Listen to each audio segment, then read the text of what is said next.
Welcome back to the channel, everyone. I am, as always, your host, Mr. Sean, and this is Chimera Miniature's official YouTube channel. Today we're going to be delving into the world of lost media. The particular piece of lost media that we'll be talking about today is one so unheard of there isn't even a page for it on the Lost Media Wiki. While there isn't a ton of information out there for it, a lot of what interests me about this particular piece is not that there might be something out there that we just haven't found, but had this piece of media actually been creative, what could it have been, and what were some of the reasons it probably just faded away without much fanfare? The piece I'm talking about is known as Campfire: Become Your Nightmare, a cancelled video game for the PlayStation 2 and Xbox. But before we get into that, as always, this channel is my way of advertising for my business, where I sell collectibles and custom miniatures on my eBay page, as well as not safe for work miniatures on my Etsy page. I also have a Mercari store, and am active on Instagram, TikTok, and as of a few days ago, Twitter. All of these can be found at my All My Links site, allmylinks.com/yourhost, Mr. Sean. I am currently running a promotion where you, the viewer, get to vote on what my next miniature will be. Simply go to my previous video, link will be provided in the description, and cast your vote. Once voting round 1 ends on August 11th, we will move into voting round 2, where afterwards, one lucky winner will win the miniature I have created. Voting details are provided in the video, link in the description. Be sure to hit that like button, subscribe, comment, whatever you can, maybe go purchase a mini. I am trying to grow my business so I can have a nice little fun setup for my pal Roro. I just had to take him to the vet today. He's doing okay, but he will be on medicine for the remainder of his life, and I just want to make sure I can give that little guy the best life he possibly can have. So if you can help me do that by going and buying a mini, that's great. Otherwise, just anything you can do to help get these videos out there, more people can find me, find my business, and it really does help. Thank you so much, and without further ado, let's get on with the video. The story for this canceled game starts almost 20 years ago, back in 2003. At the time, I would have been either a freshman or a sophomore in high school, and I remember we were really just starting to see how cool video games could be. Like a few years before Grand Theft Auto 3 had come out, then Vice City, really it was the heyday of sandbox games were coming, Manhunt was a thing. Like, we were really seeing just how open and how violent a video game could be. We weren't in the side-scroller days of the Super NES anymore or the Sega Genesis. Like, you could make a world in video games, and you could do anything in it, and it was really cool. Back in those days, I had kind of set my fandom of superheroes aside. I was not yet into anime, and really my two passions were video games and horror movies, and I spent a lot of time on IGN, super excited for whatever the video game industry was going to come out with next. And it was on IGN that I came upon an article for a recently announced game called Campfire. The game was being developed by Daydream Software. There really wasn't much to it. There was a grainy live-action trailer and some concept art. And that was really it. But the announcement, you know what, guys? I'm just going to go ahead and read what the official press announcement was. What if you were the hunter instead of the hunted? What if your sole purpose in life was to cause misery, death, and pain to anyone and anything you encountered? Now you have your chance. So begins Daydream Software's brutal reverse survival horror game, Campfire. Based on contemporary slasher flicks, Campfire allows players to choose from 4 different serial killers: Vincent Voucher, Mac Douglas, Louis Winterstorm, and Manny the Clown, so that they may use them to wreak havoc on the unsuspecting populace of an out-of-the-way campground. And I remember reading this article and just being so freaking excited that I was going to get a video game where I got to play as a horror monster. Grand Theft Auto had given us a world where we could be the bad guy, where we weren't a hero, we were looking out for ourselves, and we were just awful. And then actually in 2003, Manhunt had also released, and it was this game where you were just a brutal, sadistic killer going up against brutal, sadistic killers. And as great as those games were, where you got to be the bad guy, this was going to take it one step further. GTA, you could really say that people that got hurt, innocent civilians, yeah, you probably targeted some, we all did, but they were just caught in the crossfire of a mob war. Manhunt, it was like, oh, well, yeah, you're a bad dude, but you have to, like, skulk in the shadows or else you're going to get yourself killed. And the idea that Campfire teased ever so briefly was that you were going to be the killer. Now, in horror movies, one of the things that makes them so great is that, you're supposed to identify not with the killer, but with the victims because there's this sense of powerlessness. And that's that's where the scares come in. But instead of a survival horror game that tried to emulate that, they were going to let you see things from the perspective of the villain. Now, I'm sure there were going to be things these people could do to defend themselves and all that, but you were going to have that sense of power that you don't get in survival horror. So this was going to be reverse survival horror. Also, considering that this was going to be for consoles in the 2000s, early 2000s era, it was going to be single player. Like, today we have things like Dead by Daylight, Friday the 13th, even Dragon Ball Z is now made breakers where, you play a group of, powerless survivors trying to survive against some ruthless killer, and those are all great, but those are multiplayer games. So even as the killer, you have to anticipate what real human beings are going to do. You can't really always know that, so that's how it's going to be a challenge. This was going to be, you were the killer against, computer-controlled characters, which is something we still really haven't seen. And actually what made me think about this was originally this concept was teased as a Friday the 13th game, not Friday the 13th, a Nightmare on Elm Street game for, I believe, the Super NES, and I was watching a video Whang did on that. I would definitely recommend going and checking that out at some point, but it made me start thinking about Campfire because, after seeing that initial announcement and just what little there was, nothing got updated. And then I, finished high school, got into college, got busy with real life, completely forgot about the game. I mean, I thought about it every once in a while, but, clearly it had been canceled and nothing came of it. But recently I've been looking at a lot of Lost Media Wiki and watching a lot of videos here on YouTube about Lost Media, and I thought, I wonder what they know about whatever happened to Campfire.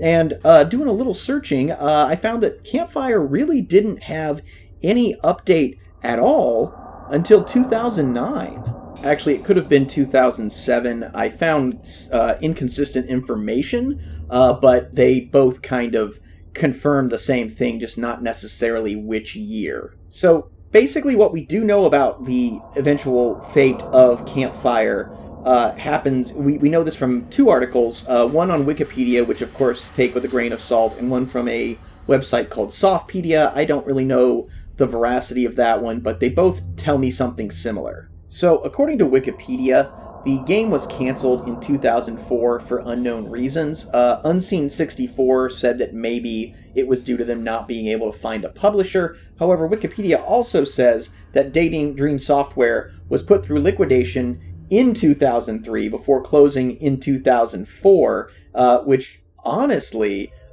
just sounds like, they were like, hey, we're going to make this game, and then they immediately went bankrupt or just went closed.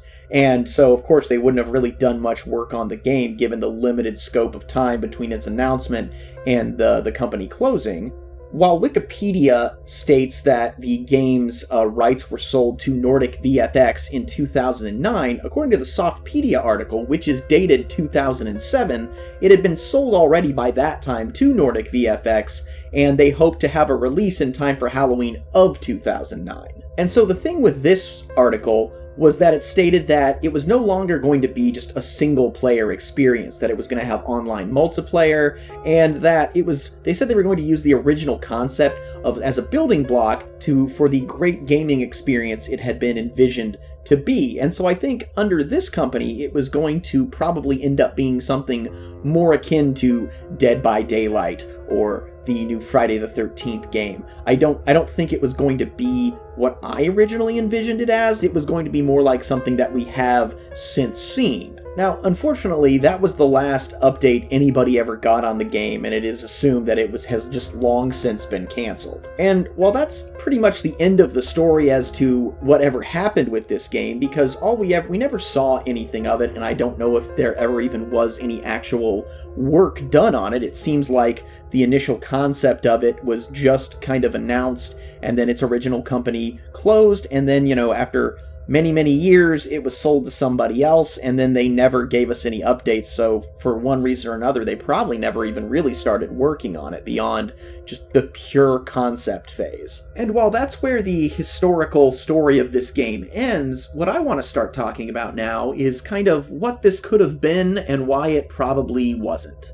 So again, what this was originally envisioned as was a single-player, slasher, killer, reverse survival horror game. And with so little actually available from the original and only press release, we can't really say how they were going to go about having you accomplish this. The concept of creating mayhem around the campground before eventually killing the survivors, so to speak, was not mentioned until Nordic VFX, so I don't know if that was originally the intention of Daydream.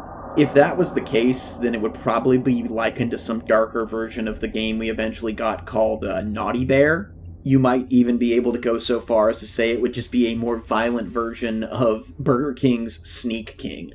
Again, we really have no way of knowing what their original vision was other than from context clues. We can assume it was going to be a single-player game. Really, I think that at its core is why it was kind of doomed to fail from the beginning, as well as why Nordic VFX was like, hey, we've got to add multiplayer to this. One of the hardest things to design in a game is good AI, and I think that ultimately is where this game as a single-player entity would have failed. Because I think the fun of games like Dead by Daylight, though I'll be honest, I'm not an online gamer, I'm not big into multiplayer, I have not played Dead by Daylight, but I've kind of assumed that the real fun of it comes from the challenge of playing against other living, breathing, thinking human beings. And that's why the game is challenging to the killer, or to the survivors who have to anticipate what the killer's going to be thinking. Being able to design AI that would provide a challenge for the player would definitely be it would have been difficult at this time in gaming. I mean, we've only just now really started to improve AI, and I think the most they could have hoped for in this era was having the characters you were going to be killing having a routine. And unfortunately, the thing about routine, and one of the best ways I can showcase this is the game Sneak King, is that once you see the routine, once you see the pattern and you learn how to deal with it, there's very little replay value because you already know the trick. And if you have to design AI that just follows a routine and isn't going to deviate from that, well then, as soon as you figure it out or you read a strategy guide, that is gone. And the second part is really just how do you, against an AI, how do you make a game that is challenging while still preserving that feel that you are this bigger-than-life horror movie killer? I think out of necessity, really, for, again, the mechanics of games and the limitations at the time, there would have been a needed, necessary stealth aspect of it.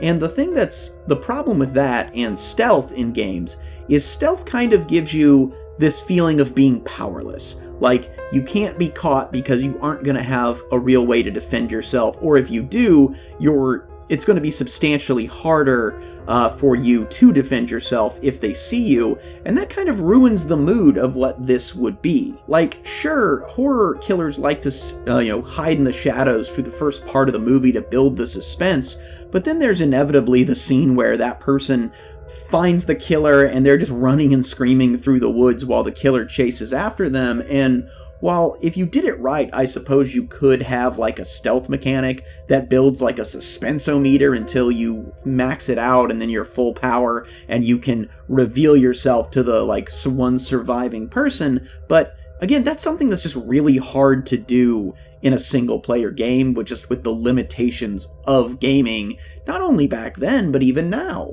So taking all that into consideration, I think I'm just going to go ahead and say that while a part of me is very disappointed that this game was never finished in its original form, again, I think the concept that Nordic VFX wanted to do is very similar. If you want to play that game, go play Dead by Daylight. I feel like it's going to be roughly the same thing, if not better. But as much as the single-player experience, I mourn the fact that it does not exist, I'm also kind of happy that a game that would have probably just disappointed the hell out of me was scrapped because they couldn't figure it out.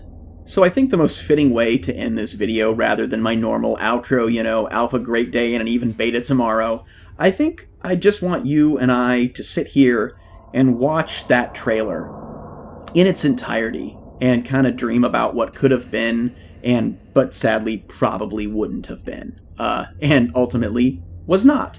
So, Guys, without further ado, here's the original trailer for Campfire. Be sure to like, subscribe, comment, and also go to my other video and vote. Link in the description.